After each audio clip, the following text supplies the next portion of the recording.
began with a password. Not love, not betrayal, just a password. 5 digits, a birthday she thought only they knew. She typed it in one tired evening after noticing a charge on her account for a jewelry store in a part of the city she'd never been to, a boutique that didn't match the taste she and Liam had cultivated over the years. The digits opened everything: her joint bank account, which had been mysteriously light for 2 months now, her savings account, the one marked emergency and dreams, and then, chillingly, a credit card balance she'd never known existed. She sat there staring at the screen, unable to cry, as the numbers spelled out a silent truth. Liam had been draining her slowly, methodically, without ever looking her in the eye and telling her he needed out. Or maybe he didn't want out. Maybe he just wanted more, something shinier, fresher, newer. The next hour unfolded like a quiet horror film. The boutique site, a trace of an order for a 4.5-carat ring. The name on the receipt: Alessia. Not hers. Never hers. A shipping address uptown, sleek and expensive. And finally photos. Yes, photos, hidden in a folder she wasn't meant to see, but which he had foolishly backed up to a cloud they once shared. There she was, Alessia. Blonde, obviously. Wide-eyed, like a deer who had never been hurt and didn't know pain was coming. Posing with Liam on a weekend getaway they'd never taken, wearing sunglasses he had bought her with money once meant for rent. One picture, zoomed in, caught Liam mid-laugh, holding up a little velvet box like he was in a cheesy rom-com about to drop to one knee. It was all too well-timed. Too perfect. And yet what stung wasn't just the betrayal, it was the lack of imagination. The ring was basic. The proposal plan. Alessia herself, a tired stereotype in stilettos and filtered selfies. And Liam. Liam was exactly what he'd always been: ambitious, charming, hollow. Zoe didn't scream. She didn't throw anything. Instead, she closed her laptop, got up, and washed the wine glass she had been holding. She dried it carefully, put it back in the cabinet, and looked around their shared apartment, noting what was hers and what could burn. But revenge, true revenge, wasn't fire and rage, it was timing. Zoe didn't confront him that night or the next. She played the part of the unsuspecting girlfriend with cruel precision, letting him kiss her forehead before work, letting him leave dirty dishes in the sink, letting him send texts with lies she could now see right through like glass. She smiled, nodded, laughed at the right times, and let the betrayal fester in her bones until it no longer felt like pain. It felt like purpose. Over the next 2 weeks she made quiet moves. First, she went to the bank and locked what remained of her personal savings into a private account under a new name she'd opened months ago, never thinking she'd actually need it. Then she visited her old friend Marcy, who worked in a boutique packaging studio for luxury brands, and asked a few innocent questions about custom boxing and delivery services. For a client, she'd said. A surprise engagement. Marcy smiled, thrilled to help. Classy revenge? She asked with a raised brow. Zoe didn't answer. The days passed like shadows, with Liam growing more distant and more excitable all at once, full of nervous energy, texting on the balcony late at night, taking longer showers, and hiding the faint scent of a different perfume beneath the one she'd worn since college. She followed the patterns quietly. She wasn't interested in stopping him. She wanted him to finish the performance. She needed him to believe he was getting away with it. The real power, she understood now, wasn't in confronting the betrayal. It was in letting it play out fully, then twisting the ending into something unrecognizable. So she waited. She fed him breakfast. She let him borrow her car. She even let him take it to pick up something important, knowing full well it was the ring she had unknowingly paid for. And on the day she knew he'd propose, thanks to a dinner reservation at a private rooftop garden she tracked through his synced calendar, she made her final move. The package she prepared was elegant. Not dramatic. Not loud. A white box wrapped in black ribbon, no card, no message. Inside, on a bed of crushed silk, was a single flash drive, engraved with the date Liam emptied her savings account. The contents? A short, artfully edited video, just under 3 minutes long. The first scene, a screen recording of her bank account draining, transaction by transaction, showing the amounts and timestamps. The second, screenshots of Liam's emails, texts, and one particularly smug selfie taken in the bathroom mirror of a hotel room she'd never seen. The final scene, Zoe herself sitting in their apartment, calm and composed, looking directly into the camera. "Alessia," she said softly, He used my money to buy your ring. He lied to you, he lied to me. And he'll lie again. This is not a warning. This is just a gift. Choose wisely. That was it. No screaming. No begging. Just truth, gift wrapped. And timed perfectly. The package arrived 15 minutes before their dinner reservation, signed for by Alessia's doorman. Zoe knew this because she had followed the delivery van discreetly and watched from across the street, dressed in a hooded trench coat, anonymous in the early evening fog. She didn't wait to see what Alessia would do with it. He didn't care. The message was clear. Let chaos unfold. Zoe walked away from that street corner with the calm of someone who had already mourned everything worth losing, her footsteps silent but purposeful as she disappeared into the night, not as a woman scorned but as an architect of quiet collapse, leaving behind a gift wrapped in truth and poison, a timed detonation that needed no further push. She didn't check her phone that night. He didn't need to. She went home, poured herself a glass of red wine, and opened the windows wide to let in the cold air. She turned on music, not the soft jazz Liam used to play to pretend they were a happy, elegant couple, but something raw and pulsing and real, and she danced not wildly but slowly, deliberately, letting her body remember what it felt like to move without carrying him. By midnight her phone had 17 unread messages, all from Liam. He read none of them. Instead she blocked his number, then blocked Alessia's too, even though the girl had never called. She didn't care to know whether the dinner went ahead, or if Alessia slapped him in public, or if Liam tried to spin his way out with those syrupy lies he used to coat her with. The point wasn't to witness the fallout. It was to ensure it happened without her. Zoe had spent too many years being the one who cleaned up, fixed things, held people through their guilt. Not anymore. 2 days later she moved out. Everything she left behind fit in a single box labeled his lies, which she placed neatly on the dining table next to his favorite whiskey glass.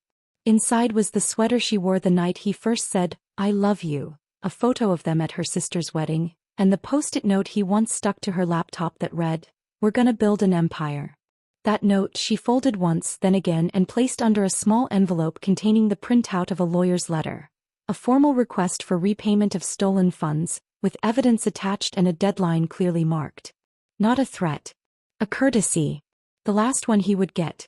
Zoe didn't move far.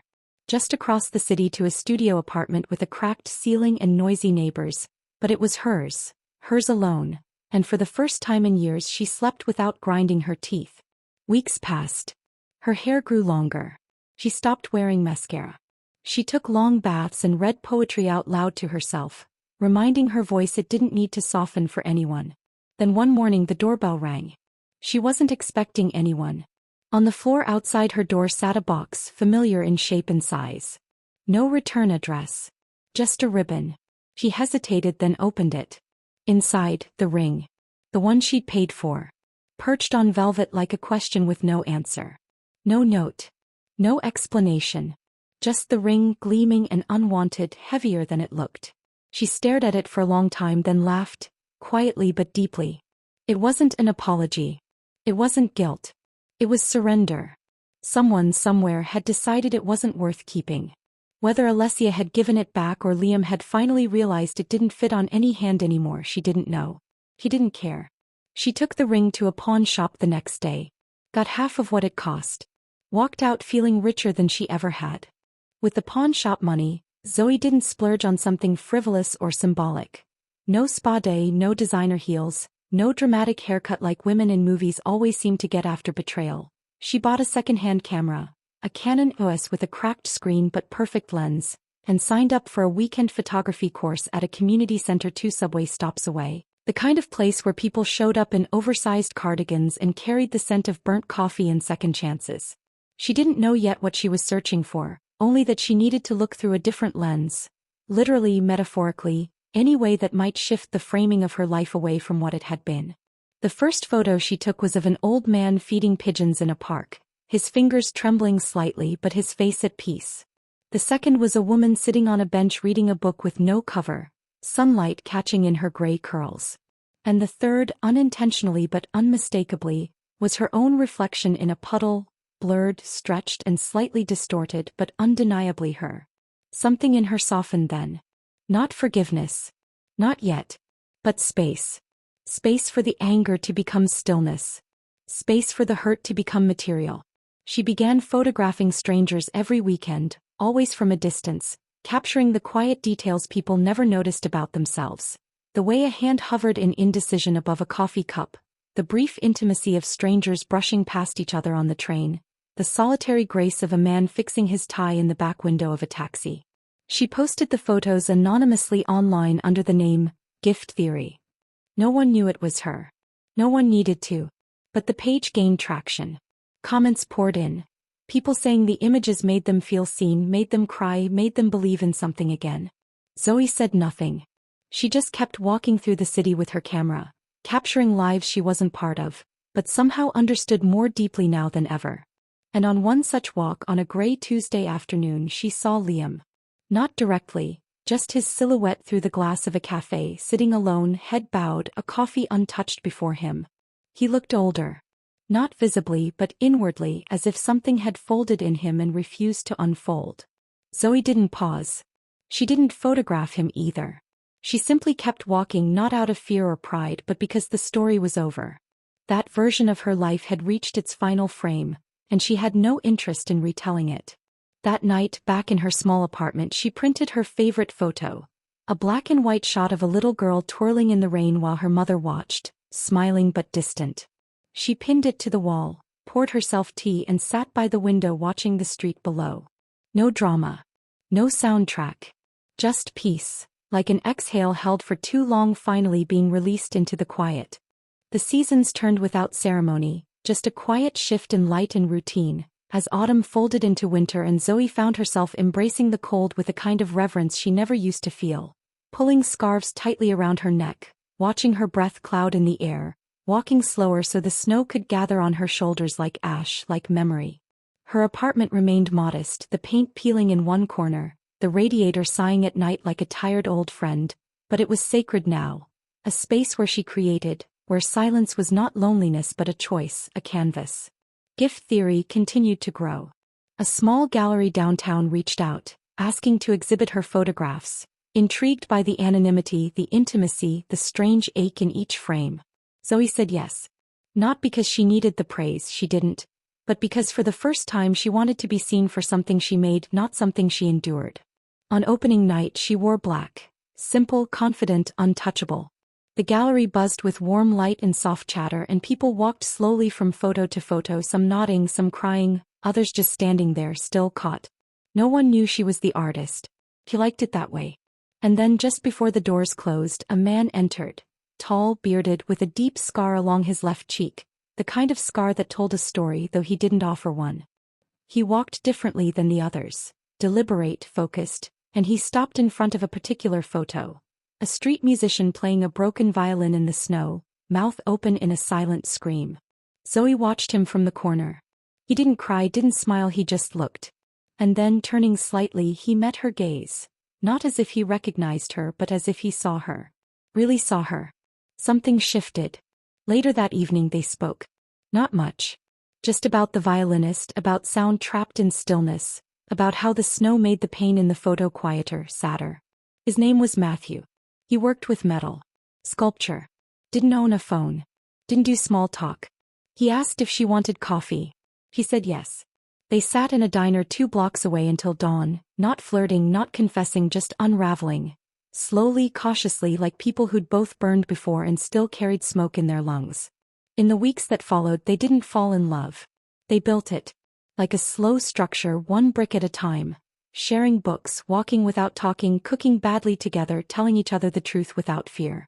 And one night, months later, as Zoe watched him weld a piece of iron into something abstract and sorrowful, she realized she hadn't thought of Liam in weeks. Not with hate. Not with hurt. Not at all. The story had ended long ago, but now, finally, it felt like it had left her body too. She walked over, touched Matthew's shoulder, and he looked up, his eyes dark and warm. "You smell like fire," she said. "So do you," he replied, smiling faintly. And that night, as snow tapped softly against the windows and the city exhaled around them, Zoe allowed herself to believe. Not in forever, not in perfect endings, but in the quiet magic of starting again on her own terms, with no lies, no ring, and no need for revenge, only truth, only time, only the kind of peace that comes after the storm has passed and you realize you survived it, not as a victim, but as the storm itself. Spring arrived quietly, not with fireworks or sudden bursts of life, but with the slow unfurling of green, the tentative return of birdsong and the faint scent of damp earth after rain, subtle reminders that even the coldest winters must end, that renewal is never loud but persistent, patient. Zoe found herself waking before dawn, not from anxiety or unrest, but with a strange lightness, a kind of tentative hope she hadn't dared to name. She and Matthew had settled into a rhythm neither rushed nor forced. Morning coffee at the cramped kitchen table cluttered with sketches and half-finished sculptures. Afternoons spent wandering the city's forgotten corners with her camera slung low. Evenings filled with quiet conversation and the occasional laugh that felt like air breaking through ice. The ghosts of her past were no longer shackles but faint echoes, reminders of battles fought and won in silence, a resilience forged in solitude and sorrow. One afternoon, while photographing a group of children playing under an old oak tree, Zoe felt the sudden urge to capture her own image. Not the reflection in a puddle but a true portrait, candid and raw. Matthew agreed, setting up a makeshift studio in her apartment with a simple backdrop of crumpled sheets and a single spotlight. As the shutter clicked, freezing the moment when she let her guard drop and smiled without apology, she realized that this story, her story, was no longer about betrayal or loss, but about reclamation and grace. She thought of Liam once, not with bitterness but with a quiet sense of closure, a recognition that some people come into your life to teach you how to love yourself better, even if they never loved you at all.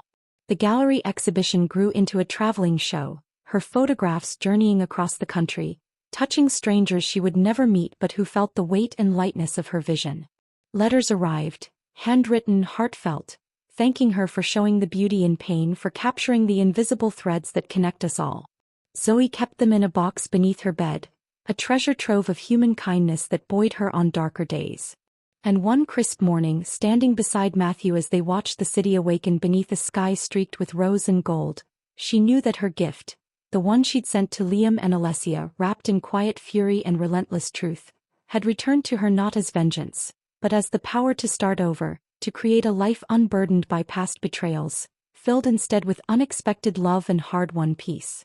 The ring, the stolen money, the lies, they were just chapters in a book now closed, pages she no longer needed to reread, because she had learned the most important truth of all.